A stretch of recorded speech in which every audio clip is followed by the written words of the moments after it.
မိဘမွေလည်းမရထီလည်းမပေါက်လက်ထပ်ပွားလည်းမရှိပါပဲရရှိတဲ့လစာနဲ့သုံးဆွဲမှုပိုင်ဆိုင်မှုပုံစံမညီမျှတာတွေကိုကြက်မှတ်ရပါလိမ့်မယ်စကိုင်းဘလူးကတကယ်တဲ့သိလားဟိုအဲ့စကိုင်းဘလူးကလေဝက်လက်ဘက်ကနေလာတာတဲ့စကိုင်းကိုရောက်နေတာတဲ့အဲ့ကမစုံစမ်းပြီးသိရတယ်လို့ကတော့စကိုင်းဘလူးကသူကမောင်နှမ3ယောက်ရှိတာတဲ့မောင်နှမ3ယောက်ကမှသူကအလက်တဲ့ခေါင်းမူတာခေါင်းနောက်တာဂုံကြောတက်တာဇက်ကြောတက်တာဒူးနာတာခါနာတာကြောက်ကမှကြောက်တယ်တာနားဦးနားလေးနားကမျက်လုံးအတွင်းတိမ်အပြင်တိမ်အဲ့တော့မျက်နှာမှာဝက်ချန်တွေတင်းတိတ်တွေမဲ့ကြောက်တွေအဆက်အပြောက်တွေကဲကျွန်တော်မိတ်ဆွေများမင်္ဂလာပါဗျာဒီနေ့ညမှာလဲ online ပေါ်တက်လာတဲ့မယုံဘူးဆိုတာမကြုံဘူးသေးလို့ပါဆိုတဲ့ဗီဒီယိုဖိုင်လေးတွေကိုစူးစီးထားပါတယ်ဗျအဆုံးထိလိုက်ပါကြည့်ရှုဖို့လဲပြောချင်ပါတယ်ဗျာဟုတ်ကဲ့ပါပထမဆုံးအနေနဲ့ဒီဟာလေးဖွင့်ပြမယ်အတူတူနားထောင်ကြည့်အောင်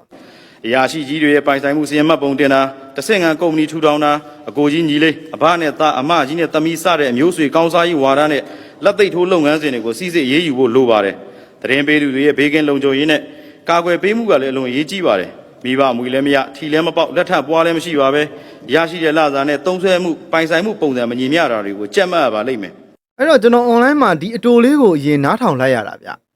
ျချက်ချင်းဆိုသလိုပဲကျွန်တော်နားချများလွဲသွားလာပေါ့အားနဲ့ကျွန်တော်ဗီဒီယိုဖိုင်အရှည်ကိုလိုက်ရှာကြည့်ပါတယ်အဲ့တော့လွှတ်တော်ထဲမှာသခိုင်းတိုင်းဒေသကြီးအမျိုးသားလွှတ်တော်ကိုယ်စားလှယ်ဦးပြည့်ဖြိုးစံကဆွေးနွေးထားတဲ့အကြောင်းအရာလေးဗျအဲ့တော့လွှတ်တော်ထဲမှာဆွေးနွေးဖို့အင်မတန်ခက်ခဲတဲ့အကြောင်းအရာဖြစ်နေတော့တော်တော်လေးတော့အံ့ဩသွားတယ်ဗျ surprise ပေါ့ဝါဟာပေါ့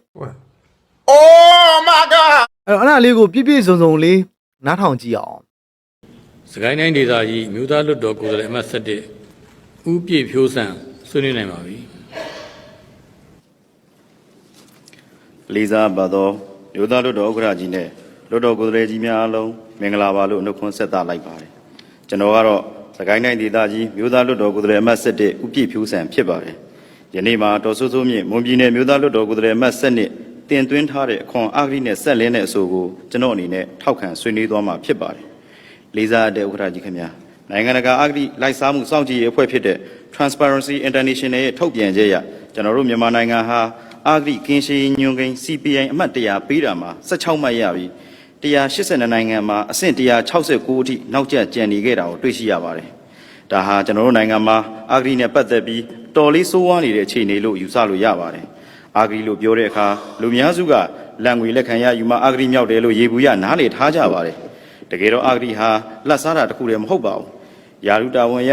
အန်နင်းထားတဲ့လုပ်ပိုင်ခွင့်ကိုအလွဲသုံးစားပြုပြီးမိမိကိုယ်ကျိုးမိမိအတိုင်းဝိုင်းကောင်းစားရေးအတွက်လုပ်ကိုင်ဆောင်ရွက်မှုတွေနိုင်ငံတော်ပိုင်ဘဏ္ဍာငွေအချိန်နဲ့ပစ္စည်းကိရိယာတွေအသုံးပြုကာအကျိုးစီးပွားပဋိပက္ခဖြစ်ပေါ်စေတာတွေအားလုံးဟာအာဂရီတရားတွေပဲဖြစ်ပါတယ်ကမ္ဘာပေါ်မှာအာဂရီတရားကိုထိရောက်စွာနှိမ်နင်းပြီးဖွံ့ဖြိုးတိုးတက်သွားတဲ့နိုင်ငံတွေရှိကြပါတယ်အဲ့ဒီနိုင်ငံတွေရဲ့တူညီချက်တွေကိုလေ့လာကြည့်ရင်တင်းကျပ်ပြတ်သားတဲ့တရားဥပဒေစိုးမိုးရေးရှိခြင်းဝန်ထမ်းများကိုလူမှုစီးပွားဖူလုံအောင်ထောက်ပံ့ပေးထားခြင်းစုံစမ်းစစ်ဆေးမဲ့ဖွဲ့စည်းတွေကိုအမိခိုကင်းကင်းလွတ်လပ်ခွင့်ပေးထားခြင်းနဲ့လုပ်ငန်းစဉ်တွေကို digital စနစ်နဲ့ရိုးရှင်းအောင်လှုပ်ဆောင်ထားခြင်းတို့ပဲဖြစ်ပါတယ်။ဥက္ကဋ္ဌကြီးခင်ဗျာအဲ့ဒီနိုင်ငံတွေရဲ့နမူနာအရရုံးလုပ်ငန်းရှုပ်ထွေးမှုကိုဖြေရှင်းဖို့ e-government digital transformation တည်ဆောက်မှုကအထီးရောက်ဆုံးလို့ဆိုပေမဲ့ကျွန်တော်တို့နိုင်ငံရဲ့လက်ရှိလက်စစ်တာခြေခံကိရိယာနဲ့ကျွမ်းကျင်ဝန်ထမ်းလိုအပ်ချက်တွေကြောင့်ချက်ချင်းဖော်ဆောင်မှုအခက်အခဲရှိနိုင်ပါတယ်။မြန်မာနိုင်ငံရဲ့ဌာနတချို့မှာဖြစ်နေကြရုံးပိုင်းဆိုင်ရာရှုပ်ထွေးမှုပုံစံကပြည်သူတို့ကအထောက်ထားပြုလို့လိုရေးဖြစ်စေအခွန်ပေးဆောင်မှုဒါမှမဟုတ် passport လျှောက်ထားလို့ရေးဖြစ်စေအများအားဖြင့်တန်းစီစနစ်နဲ့အလဲကျစောင့်နေရတာပါ။အထက်ရောက်မှာထောက်ထားမပြည့်စုံတာမျိုးဆိုအပေါက်မှာတင်ပြန်လှည့်သွားရပါတယ်။ထောက်ထားပြည့်စုံလို့အတွင်းရောက်ရင်ဇပွဲ A ဇပွဲ B ဇပွဲ C ဇပွဲ D စတဲ့အညွှန်းမတက်ထားတဲ့ဇပွဲပေါင်းများစွာကိုဖျက်ဆီးရပြီးနောက်ဆုံးကြမှာဌာနအကြီးကဲလက်မှတ်ရယူဖို့စောင့်ဆိုင်းရပါတယ်အကယ်၍အကြီးကဲစီဝေးတက်ဖို့သွားတာမအားတာနဲ့ကြုံရင်နောက်တစ်ခါထက်ချိန်းပါတယ်အပြောရတာမြန်ဆန်နေပေမဲ့လက်တွေ့လုပ်ငန်းခွင်မှာတော့ဇပွဲတစ်လုံးနဲ့လုံးကြားလွယ်ကူနေတာတော့မဟုတ်ပါဘူးအထူးသဖြင့်ကာညာနာအခွန်လာဝကနဲ့ passport ရုံးတို့လိုရှုပ်ထွေးလုပ်ငန်းစဉ်များတဲ့ရုံးတွေဆိုတရက်တည်းပြီးပြတ်ဖို့အတော့မလွယ်ကူတာပါတချို့ဌာနတွေမှာတခြားဌာနတွေရဲ့ထောက်ထားလိုအပ်တာမျိုးတွေလည်းရှိနေပါသေးတယ်ဥပမာရင်သက်တမ်းတိုးမယ်ဆိုရင်ရင်စစ်ဌာနအာမခံယုံစီပင်ယုံစတဲ့ယုံအသီးသီးကိုတွားပြီးထောက်ထားစုံပြီးဆိုမှကာညာနာယုံကိုရောက်ရတာပါပြီးရင်ငွေသွင်းတော့စီဝါရေးဘဏ်ကိုတွားပြီးလဲသွင်းရပါသေးတယ်တယုံနဲ့တယုံကြားခီးကလည်းနီးစပ်နေတာမဟုတ်တော့ပြည်သူတွေခမအချိန်ကုန်လူပန်းပြီးအတော်လေးဒုက္ခများကြရတာပါအဲဒီဒုက္ခကင်းဝေးခြင်းအခကြေးငွေပို့ပေးပြီးတစ်ဆင့်ငံပွဲစားတွေကိုအပ်တာဒါမှမဟုတ်အခြားနီးလန်းသုံးတာလုပ်ရပါတယ် အဲ့ဒါဆိုအလင်းမြန်ရပါတယ်လေးစားပါတယ်ဥက္ကဋ္ဌကြီးခင်ဗျာဒီလိုရှုပ်ထွေးပွေလီတဲ့ရုံးလုပ်ငန်းစဉ်တွေဟာတာမန်ပြည်သူတွေအတွက်နားလည်ဖို့မလွယ်ကူလာသလိုနေ့စဉ်နဲ့အမျှလူချင်းထိတွေ့မှုများပြားလာရမှအာဂရိတရားတွေကပေါက်ဖွားနေတာပါဒါကြောင့်ကျွန်တော်အနေနဲ့အောက်ပါတိုင်းကြံပြုလိုပါတယ်ပထမအဆင့်မှာရုံးလုပ်ငန်းများရိုးရှင်းလွယ်ကူစေပြီးစာရွက်စာတမ်းတတ်မှတ်ချက်တွေကိုကြိုတင်သိပေးဖို့လိုပါတယ်ပြည်သူတွေရုံးမလာခင်ဘာစာရွက်စာတမ်းတွေယူလာမယ်ဆိုတာကိုရုံးပြင်နဲ့ရုံးတွင်းမှာသတိပေးစာကတ်တာ website နဲ့လူမှုကွန်ရက်တွေမှာရှင်းလင်းစွာကြိုတင်အသိပေးရမှာပါဒုတိယအဆင့်မှာတော့ရုံးနဲ့လုပ်ငန်းစဉ်စံနှုန်းတတ်မှတ်ခြင်းဆောင်ရွက်ဖို့တနိုင်ငံလုံးမှာရှိတဲ့မြို့နယ်တည်တည်ကဌာနဆိုင်ရာတွေဥပမာလှဝကကညနာ EPC နဲ့အခွန်ရုံးတွေရုံးတွေခင်းချင်းလုပ်ငန်းစဉ်တွေကိုမြို့နယ်တိုင်းမှာပုံစံတူဇပွဲ A ဇပွဲ B ဇပွဲ C ဆိုပြီးတပုံစံနဲ့နေရာချဖို့ပါရုံးပြင်မှာလမ်းညွန်ဆိုင်မှုဘီနိုင်ကြီးကြီးတွေချိတ်ဆွဲပြီးပြည်သူကဘယ်ဆွဲသွားမှအတိအကျသိနေအောင်ပြုလုပ်ခြင်းဖြင့်ဂျာကန်ပွဲသားလမ်းကြောင်းနဲ့တခြားနည်းလမ်းတွေကိုအလိုလိုလျော့နေစေနိုင်မှာဖြစ်ပါတယ်နောက်တစ်ဆင့်အနေနဲ့ MVD4U MyID တို့လို application ပြုလုပ်ဖို့ပါပြည်သူလူထုတရက်လုံးလွယ်တကူသုံးနိုင်မဲ့ State Service Guide application တစ်ခုကိုဖန်တီးပြီး Play Store နဲ့ Apple App Store တို့လိုနေရာတွေမှာတင်ပေးထားရပါမယ်ဌာနဆိုင်ရာအညွှန်းတွေနဲ့ဥမာ EPC လာဝကအခွန်ကညနာဆိုပြီးခေါင်းစဉ်တက်ကဆောင်းရန်ရှောင်းရန်လမ်းညွှန်ချက်များနဲ့ဖြည့်ဆွဲရမယ့်နမူနာပုံစံ Simple Form တွေကိုဖုန်းထဲကနေကြိုတင်လေ့လာနိုင်အောင်နားလည်လွယ်အောင်ပြထားရပါမယ်လူတန်းနဲ့ရှိသုံးမဲ့ application ဖြစ်လို့ကြော်ညာထည့်ရင်ဝင်ငွေရနိုင်သလိုနိုင်ငံတော်ရဲ့ရေးကြီးသတင်းတိုတွေကိုလည်းပြည်သူလက်ထဲဓာတ်ရိုက်လွှင့်တင်ပေးနိုင်မယ့်အစီအစဉ်ဖြစ်ပါတယ်Digital နဲ့နည်းပညာကော်မတီကဥဆောင်ရေးဆွဲရင်အဆင်ပြေလောက်ပါတယ်ပြည်သူတွေချိန်ကုန်သက်သာစေမဲ့ online booking စနစ်နဲ့ e-test စနစ်တွေကိုလည်းအတက်နိုင်ဆုံးဆောင်ရွက်ဖို့နဲ့ဖြစ်နိုင်ရင်နိုင်ငံတော်ဘတ်ဂျက်တစ်ခုတည်းကိုအားကိုးမဲ့အစားပုဂ္ဂလိကကဏ္ဍနဲ့ပူးပေါင်းပါဝင်ခြင်း PPP နည်းလမ်းကိုသုံးစွဲရင်ဗန်နာငွေကုန်ကျမှုသက်သာပြီးပုံမူမြန်ဆန်ထိရောက်လာမှာဖြစ်ပါတယ်ဥက္ကဋ္ဌကြီးခင်ဗျာလာသာနေပါခြင်းကအာဂရိတရားကိုဓာတ်ရိုက်မဖြစ်ပွားစေပေမဲ့တွေ့ဝိုက်ပြီးကြီးကြီးမားမားပတ်သက်နေပါတယ်ဥမာတောင်မှတီလာဆောင်နိုင်မယ်ဆိုတဲ့စကားပုံတိုင်းပါပဲလူမှုဖူလုံရေးမပြည့်တင်းမှာကဥပဒေရတင်းကျပ်မယ်ဆိုရင်စေးတဲ့ဘေးဥသာပုံမှုဖြစ်စေမှာဖြစ်ပါတယ်အာဂရိတရားကိုထိထိရောက်ရောက်ကင်တွယ်တဲ့နိုင်ငံတိုင်းဝန်ထမ်းလစာကိုမြင့်တင်ပေးရုံမကကျန်းမာရေးခြားခံစား권နဲ့ပင်စင်အထိတိုးမြင့်ပေးပြီးမှလှုပ်ဆောင်ကြတာပါဒါကြောင့်ဝန်ထမ်းတွေကိုလူမှုစီးပွားဖူလုံစေမဲ့လစာပေးရမယ့်အပြင်တန့်ရှင်းစွာနဲ့ခွန်ကြီးမှန်းချက်ပြည့်မီအောင်ရှာဖွေပေးနိုင်တဲ့ဝန်ထမ်းတွေကိုအပိုဆောင်ချီးမြှင့်ငွေပေးတဲ့စနစ်ထည့်သွင်းနိုင်ရင်ပိုကောင်းပါလိမ့်မယ်ဒါကလည်းရရှိသွားမယ့်အစီအစဉ်ဖြစ်လို့လက်တော်ရေတိုအနေနဲ့ဝန်ထမ်းသက်သာချောင်းကြီးစနစ်ဆောင်ရွက်ပေးသင့်ပါတယ်ဥပမာသက်သာရိခါရောင်းချပေးတာတလောက်ကိုဖုံးပေမိနစ်တက်မှတ်ထောက်ပံ့ပေးတာသွာလာဈေးထောက်ပံ့ပေးတာမီတာယူနစ်တက်မှတ်ပေးဆောင်တာရာသီလိုက်တည်ယူပို့ဆောင်ရေးရင်ကားဆိုင်ကပါမစ်ထုတ်ပေးတာမျိုးတွေကပုံမအဆင်ပြေပါလိမ့်မယ်သက်သာချောင်းရှိရေးခေါင်းစဉ်နဲ့ရုံးနဲ့မွေးမြူရေးနဲ့စိုက်ပျိုးရေးလိုချိန်ကုန်လူပန်းစီမဲ့ကဏ္ဍတွေကတော့လက်တွေ့မှာသိပ်ပြီးအဆင်မပြေလာပါဘူးအဲဒီလိုအထောက်ပံ့တွေပေးမှသာဝန်ထမ်းတွေအနေနဲ့အာဂရိတရားရဲ့ဆွဲဆောင်မှုကိုထိုက်လျောက်ကာကွယ်ပြီးဖြစ်မှာပါဥက္ကဋ္ဌကြီးခင်ဗျာတစ်ဖက်ကလည်းအာဂရိလိုက်စားမှုတိုက်ဖျက်ရေးကော်မရှင်ကိုလုပ်ပိုင်ခွင့်ပြေဝပေးသိပြီးထိထိရောက်ရောက်ကင်တွယ်စေသင့်ပါတယ်သတင်းပေးသူတွေရဲ့ဘေးကင်းလုံခြုံရေးနဲ့ကာကွယ်ပေးမှုကလည်းအလွန်အရေးကြီးပါတယ်မိဘမွေလည်းမရထီလည်းမပေါက်လက်ထပ်ပွားလည်းမရှိပါပဲရရှိတဲ့လစာနဲ့သုံးဆွဲမှုပိုင်ဆိုင်မှုပုံစံမညီမျှတာတွေကိုကြက်မှတ်ရပါလိမ့်မယ်သင်္ကာမကင်းဖြစ်ရုံနာမည်ကျော်သောရုံနဲ့စစ်ဆေးခွင့်ရှိပါကပုံမအဆင်ပြေထိရောက်ပါလိမ့်မယ်ဒါကြောင့်အခြေခံအဖြစ်တစ်အထက်မှစပြီးတပြေးညီတာဝန်ခံမှုရှိဖို့နေ့ institution လွတ်လပ်မှုအာဂရိတိုက်ဖျက်ရေးတရားစီရင်ရေးနဲ့မီဒီယာတွေလွတ်လပ်ဖို့သုံးဝန်ထမ်းတွေလုံလောက်တဲ့လစာရရှိဖို့ရည်ချင်းခြေပြုဝန်ထမ်းခန့်အပ်မှုနဲ့ဝန်ထမ်းကျင့်ဝတ်သင်တန်းတွေပေးဖို့လေးနည်းပညာ e-government စနစ်နဲ့လူသားအထီးတွေလျှော့ချဖို့အဲ့ဒီလေးချက်သလုံးဟန်ချက်မြတ်မြတ်ထိန်းကွမှသာအာဂရိမိမ့်မိန်သွားမှာဖြစ်ပါတယ်ဒီကုန်းချုပ်အနေနဲ့ခွန်ထမ်းဆောင်ခြင်းဟာနိုင်ငံတော်ရဲ့အကျိုးကိုတည်ဖို့ခြင်းဖြစ်တယ်လို့ပြည်သူလူထုတရက်လုံးကြဲကြဲပြန့်ပြန့်နားလည်သဘောပေါက်စေဖို့လိုအပ်ပါတယ်ခွန်ဆောင်ရရမှာလွယ်ကူမြန်ဆန်စေပြီးအခွန်ရှောင်တွေကိုဖော်ထုတ်ရေးယူတာစံပြခွန်ထမ်းကုမ္ပဏီတွေကိုကြော်ညာဂုဏ်ပြုပြီးစီးပွားရေးအခွင့်အရေးတချို့ပေးတာသတင်းပေးသူကိုကာကွယ်ပြီးရရှိတဲ့ခွန်နဲ့ယာနှုံးလိုက်စုကြီးချီးမြှင့်တာတွေကိုပါတွဲဖက်လှုပ်ဆောင်တာစသဖြင့်အဆင့်လိုက်လှုပ်ဆောင်သွားဖို့အကြံပြုတိုက်တွန်းရင်ဒေါ်စိုးစိုးမြင့်မွန်ပြည်နယ်မျိုးသားလွှတ်တော်ကိုယ်စားလှယ်အမတ်12ရဲ့အဆိုကိုမိမိအနေနဲ့အလေးနဲ့ထောက်ခံဆွေးနွေးအပ်ပါတယ်ခင်ဗျာအဲ့တော့လွှတ်တော်ထဲမှာဒီလိုလွှတ်တော်ကိုယ်စားလှယ်တွေဒီလိုအဆိုပြုလွှာတွေကိုကျွန်တော်တို့ကြိုဆိုရမှာတော့မှန်ပဲဗျအဲ့တော့ AI တော့မဟုတ်ပါစေနဲ့ပေါ့ဗျ AI တော့လည်းမဟုတ်တော့ဘူးထင်ပါအဲ့တော့ကျွန်တော်တို့နိုင်ငံမှာအခွန်ကိစ္စတွေအာဂရိကိစ္စတွေကပထမဆုံးအနေနဲ့အစိုးရဌာနဆိုင်ရာတွေကနေစရမှာပါအဲ့တော့အမွေလဲရတာမဟုတ်ဘူးဗျထီပေါက်တာလည်းမဟုတ်ဘူးလက်ထပ်ပွားရတာလည်းမဟုတ်ဘဲနဲ့ဘာဖြစ်လို့လစာနဲ့ဘဝအရန်ကွာခြားနေရတာလဲရတဲ့လစာလေးနဲ့ဗျာစီးတဲ့ကားတွေနေတဲ့အိမ်တွေတုံးနေတဲ့ပုံစံနေထိုင်နေတဲ့ပုံစံတွေကအရန်ကိုကွာခြားနေတာမဟုတ်ဘူးလား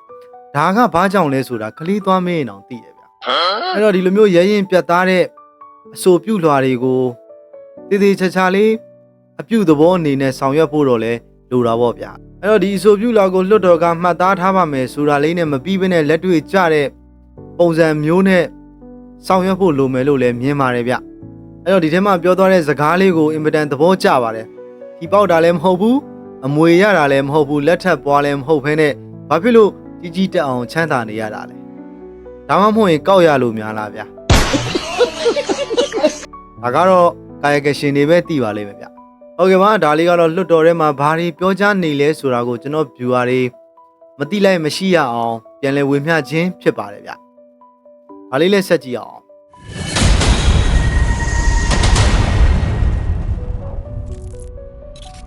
်ဝေါပေါ့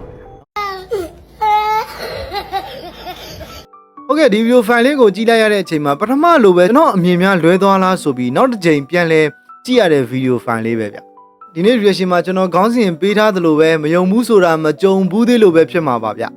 စ်ဆက်တည်းမှာပဲ online ပေါ်မှာနာမည်ကြီးနေတဲ့ဇကိုင်းဘလူးဆိုတာလေး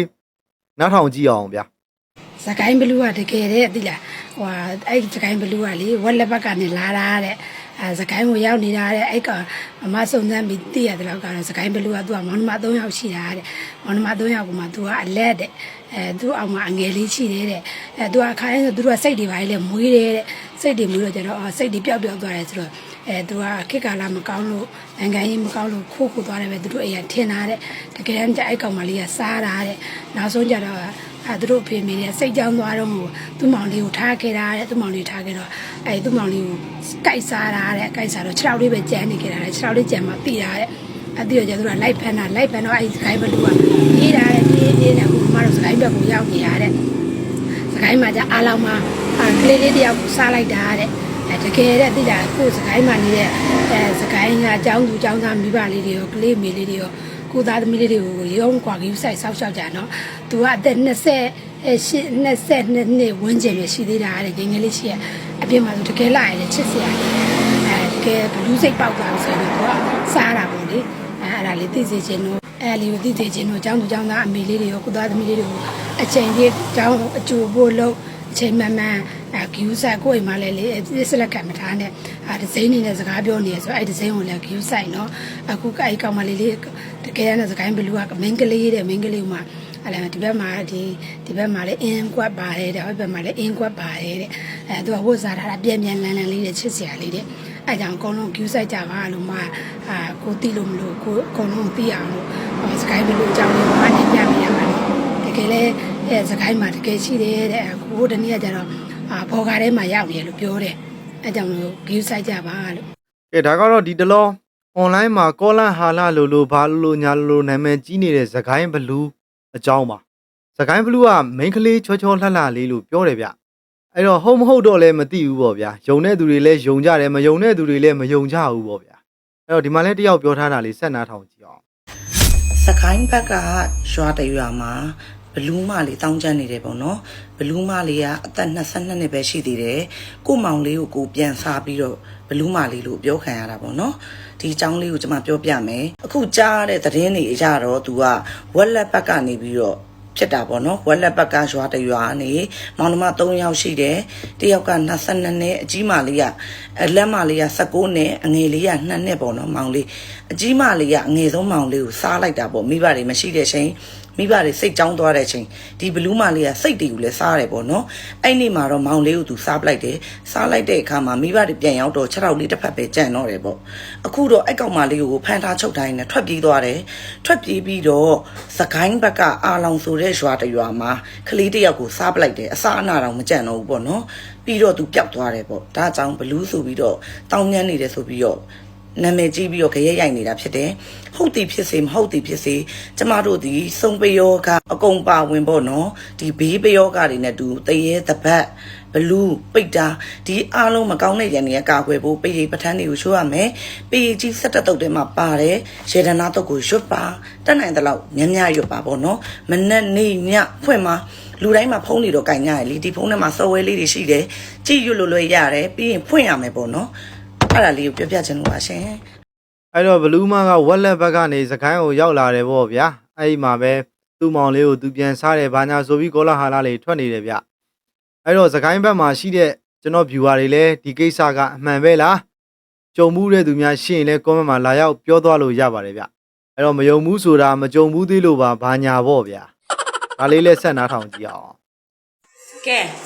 မယုံလို့လည်းမရပါဘူးရှင်နော်မယုံလို့လည်းမရပါရှင်ထပ်ပြောမယ်ဆရာမထပ်ပြောမယ်ထပ်ပြီးတတိပေးပြန်ပြီနော်ဒါဆရာမတို့ကငကားတိုက်ဆက်ကလာခဲ့ကြတယ်နော်လာကြတဲ့အဆက်အတွေ့အနွယ်တွေဖြစ်ပါတော့ကြောင့်ပေါ့နော်အဲကြောင့်မို့သူတို့ငကားတိုက်ဆက်ကသူတို့တိုက်ဆက်ကဆိုင်ရတော့အမျိုးအနွယ်တွေကိုသူတို့ကတတိပေးတယ်သူတို့ကအမြဲတမ်းပြောတယ်နော်မနောတတ်တွေပေးတယ်အာယုံတွေပေးတယ်ဖွင့်ပေးတယ်နော်မနောတတ်တွေပေးတယ်ရှင်အခုဒီနေ့ဆရာမကိုအခုလည်းပြောပြန်ပြီနော်ဘာလဲဆိုတော့ဒီရှမ်းနီဒေတာဟုံးမလင်းနော်ဟုံးမလင်းနဲ့ရှမ်းနီဒေတာဟုံးမလင်းမြို့ချင်းတွင်းမြစ်ပေါ့နော်အနောက်မြစ်ဆိုတာချင်းတွင်းမြစ်ကိုခေါ်ပါတယ်ရှင်နော်အဲ့ချင်းတွင်းမြစ်ဒေတာကိုတဲ့နောင်လာမဲ့နှစ်ပေါင်း60ကြာရေးနဲ့သူတို့ကတဲ့အင်းနေတဖြည်းဖြည်းအင်းအိုင်ဖွဲ့ပါမယ်တဲ့နော်ငကားတွေနော်နတ်ငကားတွေကအင်းအိုင်ဖွဲ့ပါမယ်တဲ့တဖြည်းဖြည်းအဲ့ညာအင်းတော်ကြီးကဲ့သို့တော့နော်အင်းတော်ကြီးကဲ့သို့တော့သူတို့ကငကားတွေကတဲ့နော်အင်းအိုင်ဖွဲ့ပြီးမှသူတို့ကနေမယ်တဲ့ဘာလို့လဲအိမ်ဖွဲ့ရလဲဆိုတော့အခုကငကားတွေအရမ်းမြူးနေတာနော်ငကားတွေအရမ်းများလာပြီအရမ်းမြူးနေပြီတဲ့ငကားတို့စံကြော်ရမြစ်ချောင်းအင်းအိုင်တွေကမလောက်တော့ပါဘူးတဲ့နော်မလောက်တော့ပါဘူးတဲ့အဲ့အတွက်ကြောင့်မို့လို့တဲ့အဲ့ဒါတော့ဟုတ်တယ်ဗျအဲ့ဒါတော့ဟုတ်တယ်ကျွန်တော်တို့နိုင်ငံမှာတကယ်ကိုများလာတာတချို့ဆိုတရွာလုံးငကားတွေထင်ရတယ်အဲ့တော့ငကားတွေဘယ်လောက်များလဲဆို online ပေါ်မှာဖြစ်ဖြစ်ကျွန်တော် channel မှာဖြစ်ဖြစ်ဝင်ကြည့်တော်တော်များလာတာအဲ့တော့ငကားတွေများလာတော့နေစရာနေရာတွေလည်းရှားလာမှာပေါ့ဗျာအဲ့တော့သူတို့ရဲ့ငကားတွေပျော်ဆန်းရာနေရာကိုဖန်တီးတာလည်းဖြစ်ကောင်းဖြစ်မှာပေါ့စနားထောင်ကြည့်အောင်သူတို့တွေဒီငကားတွေကနော်ဒီချင်းတွင်းမြစ်အနောက်မြစ်ကိုတဖြည်းဖြည်းနဲ့သူတို့ကရေတိုက်စားပြီးမှပေါ့နော်ကဘာတွေပြိုပြီးတဖြည်းဖြည်းနဲ့ရေတွေကြီးကဘာတွေပြိုနဲ့အိမ်တွေပျက်စီးပေါ့နော်ဒါမျိုးနဲ့သူတို့လေးတွေကအင်းအိုင်ဖွဲ့ပါတော့မယ်တဲ့တဖြည်းဖြည်းနဲ့ပေါ့နော်အဲ့ဆရာမောက်ကိုအဲ့လိုမျိုးပြောခိုင်းပါတယ်ရှင်နော်ပြောခိုင်းသမီးရဲ့တဲ့တတိပေးပါတဲ့ပြောပါတဲ့တဖြည်းဖြည်းနဲ့သူတို့လေးပေါ့နော်ဒီအနောက်မြစ်ရှမ်းနီဒေသမှာပါနော်ချင်းတွင်းမြစ်ပေါ့နော်အနောက်မြစ်ကချင်းတွင်းမြစ်ရှမ်းနီဒေသတွေရဲ့နေတဲ့နေရာမှာတဲ့ရှမ်းနေဆိုတာကတကယ်ဖယားတရားနော်ပါရာရေးသာသနာရေးအင်မတန်မှကိုးကွယ်တဲ့နိုင်ပါလူမျိုးဖြစ်ပါတယ်ရှင်နော်အင်မတန်မှဖယားတရားမြဲတဲ့လူမျိုးတွေလည်းဖြစ်ပါတယ်မျိုးရိုးထဲမှာအားလုံးထဲမှာပြောရရင်တော့ရှမ်းတွေရဲ့လူရမှုတရားစေတနာတရားအလူအတန်းအရက်ရောမှုကရှမ်းတွေကပို့ပြီးမှတရားရှိပါတယ်ရှင်နော်အဲ့အတွက်ကြောင့်ဒါရှမ်းနဂါးတွေရဲ့မျိုးရိုးရှမ်းနဂါးတွေအနွယ်တွေဖြစ်ပါတော့ကြောင့်ရှမ်းနဂါးတွေဖြစ်ပါတော့ကြောင့်နော်သူတို့ကအဲ့ကြောင့်မို့လို့ဒီသူတို့ရှမ်းနတ်နဂါးတွေကပေါ့နော်ဘောကဝတီအနွယ်ဝင်ဘောကဝတီမျိုးရိုးတို့ရဲ့နတ်နဂါးတွေကသူတို့နော်အင်းဖွဲ့အိုင်ဖွဲ့ပြီးမှပေါ့နော်ဒီအနောက်မြစ်ရိုးတဲ့ရှောက်ရှမ်းနီဒေသမှာပေါ့နော်နှစ်ပေါင်း60ကြာရင်လည်းနောင်လာမဲ့နှစ်ပေါင်း60တဲ့နော်အဲ့ဒီချိန်မှာကြတော့တဲ့အဲ့ဒီနေရာတွေကအင်းတော်ကြီးအိုင်ကဲ့သို့တော့အင်းတွေအိုင်တွေအင်းကြီးတွေဖြစ်သွားပါလိမ့်မယ်တဲ့သူတို့အင်းဖောက်ပြီးနေပါလိမ့်မယ်တဲ့နော်အင်းဖောက်ပြီးသူတို့ဒီမှာပဲစံပြောမယ်ပေါ့နော်ဖရားတွေတဲမယ်စေတီဘရိုတွေတဲမယ်ပေါ့နော်အဲ့လိုမျိုးသူတို့ဆိုင်ရာပုံကိုယ်တွေသူတို့တက်ဖွင့်ပါမယ်တဲ့နော်အဲ့ဒီမှာဆရာမဒါမယုံလို့လည်းမရဘူးရှင်နော်ဆရာမတို့တက်လာအဲ့တော့မယုံလို့လည်းမရဘူးပေါ့ဗျာယုံလို့လည်းမရဘူးပေါ့အဲ့တော့ရှမ်းနဂါးဆိုတာဒီမှာကြည့်နော်အဲ့တော့နဂါးတွေကသူတို့ရဲ့အင်းအိုင်ဖွဲ့ပြီးတော့စုဝေးပြီးနေမဲ့နေရာကိုလည်းအတိအကျလည်းပြောသွားပါတယ်ဗျအဲ့တော့ဒီဗီဒီယိုဖိုင်လေးကိုလည်းကြည့်ပြီးတော့ကျွန်တော် viewer တွေရဲ့အမြင်ကိုလည်းပြောပြသွားလို့ရပါတယ်ဗျအဲ့တော့တစ်ဆက်တည်းဒါလေးလည်းဆက်ကြည့်အောင်ဒီမြန်မာနိုင်ငံအလေပိုင်းဒေသမှာရှိတဲ့တိုင်းရင်းသားညီကိုမောင်နှမတွေအားလုံးတေချာနားထောင်ပါဗျအရန်ကိုအရေးကြီးနေပါတယ်နော်ကျွန်တော်ပထမတစ်ခေါက်အိမ်မက်မြင်မဲ့ခဲ့ပါတယ်ဒီမြန်မာနိုင်ငံအလေပိုင်းဒေသမှာပေါ့နော်ဒီအေယာမကြီးမားတဲ့ဒီလီစင်နှမောင်းကြီးတိုက်ခတ်တယ်လို့ကျွန်တော်အိမ်မက်မြင်တယ်နဂါးမီတော်ကြီးကပေးတဲ့အိမ်မက်နော်တေချာနားထောင်နော်နဂါးမီတော်ကြီးကပေးတာဒါပေမဲ့ကျွန်တော်ပထမတစ်ခေါက်အိမ်မက်မြင်မဲ့တော့မဖြစ်တော့ပါဘူးလေဆိုပြီးတော့ပို့ရိုးကျွန်တော်ကချွတ်တွဲခဲ့တယ်ဒါပေမဲ့ဒုတိယတစ်ခေါက်အိမ်မက်မြင်မဲ့တော့မပြောလို့ကိုမရတော့ဘူးဗျကျွန်တော်အဲ့ဒါကြောင့်မလို့ online ပေါ်တက်ပြီးတော့လာပြီးတတိပေးတာဖြစ်တယ်မပြောလို့ကိုမရတော့ဘူးပထမဒုတိယတစ်ခေါက်အိမ်မက်ပေးတာကအဘဝိဇ္ဇာတွေကလာပြီးတော့အိမ်မက်ပေးတာဖြစ်ပါတယ်ဘယ်လိုလဲဆိုလို့ရှိရင်ဒီအေယာမကြီးမားတဲ့လေစင်နှမောင်းကြီးပေါ့နော်ဒီမြန်မာနိုင်ငံအလေပိုင်းဒေသမှာတေပြုံဝါပြုံတောပြုံတောင်ပြုံတဲ့အထိကိုတိုက်ခတ်တာကိုကျွန်တော်အိမ်မက်လုံးဝမြင်တွေ့ခဲ့ရတာဖြစ်ပါတယ်တိုင်းရင်းသားညီကောင်မောင်နှမများကိုကျွန်တော်အတိပေးတာဖြစ်ပါတယ်ဗျကျွန်တော်မှအမှားပါရင်လည်းခေါ်လို့ပါနာမည်ကြီးချင်လို့တော့မဟုတ်ဘူးကျွန်တော်က အတိပေးုံတတိပေးုံတက်ပါဗျဖရာတရားတန်ခါရဏသုံးပါးကိုအမြဲတမ်းစတစ်ကပ်ပါဒီလေကိုပိုင်တဲ့လေဆောင်နာမည်ကိုမေတ္တာပို့အမျှဝေပေးပါဗျာနော်အဲ့ဒါဆိုလို့ရှိရင်ကိုယ်မှာတဘဝဘေးအန္တရာယ်လက်မြောက်ဖို့အသက်ဆိုပြီးတော့ဆူတောင်းပါအဲ့ဒါဆိုရင်အားလုံးအသိခိုက်တွေအားလုံးပပျောက်ပါလိမ့်မယ်ဗျအရန်ကိုအရေးကြီးပြီမလို့ကျွန်တော်ကဒီ online ပေါ်တက်ပြီးတော့ပြောရတာဖြစ်ပါတယ် ဒီပါကွာကျေးဇူးတင်ပါတယ်လို့နော်ကျေးဇူးတင်ပါတယ်ကွာကဲဒီမှာလဲနောက်တစ်ကောင် ကဲဒီနေ့ဘာပြောမလဲဆိုတော့အရင်ရက်တည်းကစัจ जा ပြောဘူးတယ်နော်ခလေးတငယ်တွေအသက်အန္တရာယ်ရှိတယ်ခလေးတငယ်တွေနော်ခလေးတိုက်တွေပြန်သိမ်းနေတယ်လို့ထွက်တဲ့လူကထွက်တယ်သိမ်းတဲ့ဟာတွေကပြန်သိမ်းတယ်လို့စัจ जा ပြောဘူးတယ်ဒါပေမဲ့သိမ်းတဲ့အခါမှာနော်အလားကောင်းပင်နဲ့အပြန်မကောင်းကြဘူးနော်တေးတာတောင်မှနော်ပိုးဆိုးပစက်တွေတေးရတယ်ပေါ့နော်ဘလို့အကြောင်းနဲ့တေးလဲတော့မပြောတော့ဘူးပေါ့နော်မိဘတွေကိုယ့်ရဲ့သားသမီးတွေကိုတတိထားပေးကြပါနော်ခလေးတိုက်တွေပြန်သိမ်းနေတဲ့အတွက်ခလေးတငယ်တွေအသက်အန္တရာယ်ရှိတယ်။ဘာသူဥပိစေတကကန်နဲ့တေမလားယောဂနဲ့ပဲတေမလားနော်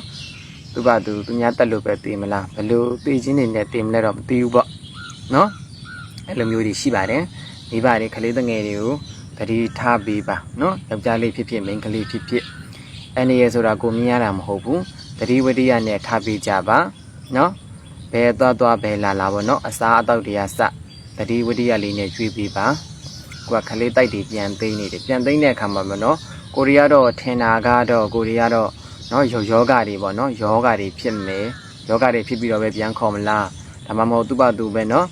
ချောင်းထဲတို့မြစ်ထဲတို့နော်ဒီတိုင်းပေါ့နော်ဆိုင်ကယ်တို့ကားတို့တွေတိုက်ပြီးတော့ပြန်ခေါ်မလားဆိုကိုကဒီလိုတွေထင်ထားတာတကယ်တော့သူတို့ကဒီလိုပြန်ခေါ်ခြင်းနဲ့ခေါ်တာမဟုတ်ဘဲနဲ့နော်လူမျိုးပေါ့ဘယ်လိုပြောရမလဲဘယ်လိုမှတော့မပြောတော့ဘူးပေါ့ဒီလိုမျိုးတွေ့မြင်နေရတဲ့အတိုင်းပေါ့နော်တွေ့မြင်နေရတဲ့အတိုင်းပြန်ခေါ်ကြတယ်ဒါပေမဲ့အလားကောင်းပေမဲ့အပြန်မကောင်းတဲ့ဟာတွေပေါ့နော်အဲ့လိုမျိုးတွေရှိပါတယ်သတိဝတ္တိယလေးထားပေးကြပါခလေးတိုက်တွေပြန်သိမ်းနေတဲ့အတွက်နော်တဆင်ချင်းဒီသိမ်းပါနော်တဆင်ချင်းဒီခလေးတွေပြီးရင်ဒူလက်ပိုင်းပိန်ဒူကြီးပိုင်းအစင်လိုက်ကိုသိမ်းပါအဲ့ဒီထဲကိုတော့ကိုမပေါအောင်နေကြပါဒီကအဖြစ်ခလေးတငယ်ဆိုတာတော့ဂယုမဆိုင်တက်ဘူးနော်ဂယုမဆိုင်တက်ဘူးကိုလည်းမထိန်တက်မကြောက်တက်ကလေးတွေဆိုတော့အနေပူရှိပါတယ်နော်အကိုရီမတွေဖြစ်ဖြစ်မအေးတွေအဖေတွေဖြစ်ဖြစ်ကိုယ့်ရဲ့သားသမီးတွေကိုဂယုစိုက်ပေးကြပါနော်ဂယုစိုက်ပေးကြပါစัจ जा ပြောတယ်ဆိုတာအကြောင်းရှိလို့ပြောတာပါနော်ရေတွေကလည်းကြီးမှာနော်ဒါတိဥဒုဖေတွေကလာမှာငလင်တွေကလည်းလှုပ်အောင်မှာနော်ဒီလောက်ပဲပြောပါမယ် မင်းတို့ကောင်တွေကိုလေငါဘာဖြစ်လို့ channel မှာတကူးတက reaction လုပ်လဲသိလားမင်းတို့ကိုမှတ်ထားတာငါ channel မှာမင်းတို့ကိုမှတ်ထားတာမှတ်တမ်းတင်ထားတာမကြသောအချိန်တစ်ခုမှာမင်းတို့လိုဖြီးဖြန်းချင်းချောက်ပြီးတော့ပြည်သူလူထုကိုစိတ်အနှောက်အယှက်ဖြစ်အောင်ပြည်သူလူထုကိုကြောက်စိတ်တွေဝင်လာအောင်လုပ်နေတဲ့မင်းတို့ကိုအရေးယူနိုင်အောင်လုပ်မှာဖြစ်တဲ့အတွက်ကြောင့်မှတ်တမ်းတင်ထားတဲ့သဘောပဲအဲ့တော့မင်းတို့ပါဇက်ကပေါက်ပန်း40တွေရှောက်ပြောပေါက်ကရ40တွေရှောက်ပြောနေတာတွေမကြခင်မှာမင်းတို့ကြုံရတော့မှာအဲ့ဒါလေးကိုတော့ငါပြောလိုက်ပြီနော်ဟုတ်ကဲ့ပါဒီဗီဒီယိုဖိုင်လေးလဲဆက်ကြည့်အောင်ဗျ မတ်တက်ရက်တဲ့လူမပေးဘူးရွှေတကားဆေးလေးလှူပေးမယ်နော်ဘုံဘုံတို့ရွှေတကားဆေးအခုအလုံး2000ပါလာပါတယ်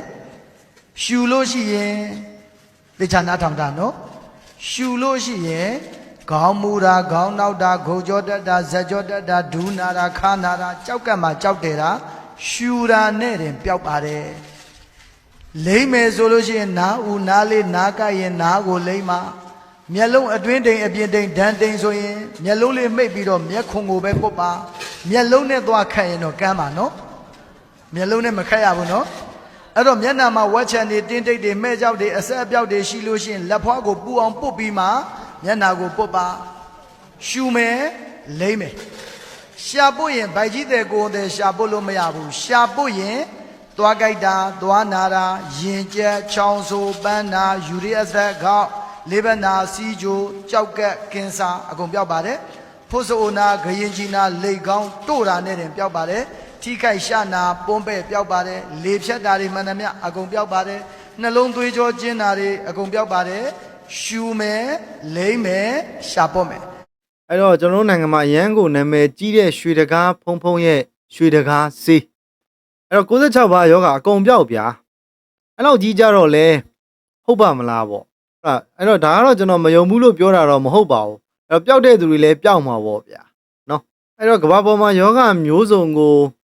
စေတမျိုးတွေနဲ့ပျောက်တာတော့ကျွန်တော်တို့နိုင်ငံမှာပဲရှိပါလိမ့်မယ်ဗျာ ခေါင်းမူတာခေါင်းနောက်တာဂုံကြောတက်တာဇက်ကြောတက်တာဒူးနာတာခါနာတာကြောက်ကတ်မှာကြောက်တယ်တာနားဦးနားလေးနားကမျက်လုံးအတွင်းတိမ်အပြင်တိမ်အဲ့တော့မျက်နှာမှာဝက်ချန်တွေတင်းတိတ်တွေမဲ့ကြောက်တွေအဆက်အပြောက်တွေသွားကြိုက်တာသွားနာတာရင်ကျက်ချောင်းဆိုပန်းနာယူရီအဆက်ခေါက်လေးဘက်နာစီဂျိုကြောက်ကတ်ကင်ဆာဖို့ဆိုနာဂရင်ကြီးနာလိတ်ကောင်းထိခိုက်ရှာနာပွန်းပဲ့လေဖြတ်တာတွေနှလုံးသွေးကြောကျင်းတာတွေအကုန်ပြောက်ပါတယ် အဲ့တော့ဗျာမယုံဘူးဆိုတာမကြုံဘူးလို့ပဲဖြစ်ပါလိမ့်မယ်ဗျာကြုံဘူးတဲ့သူတွေလည်းကြုံဘူးကြမယ်လို့မျှော်လင့်ပါတယ်ဗျာ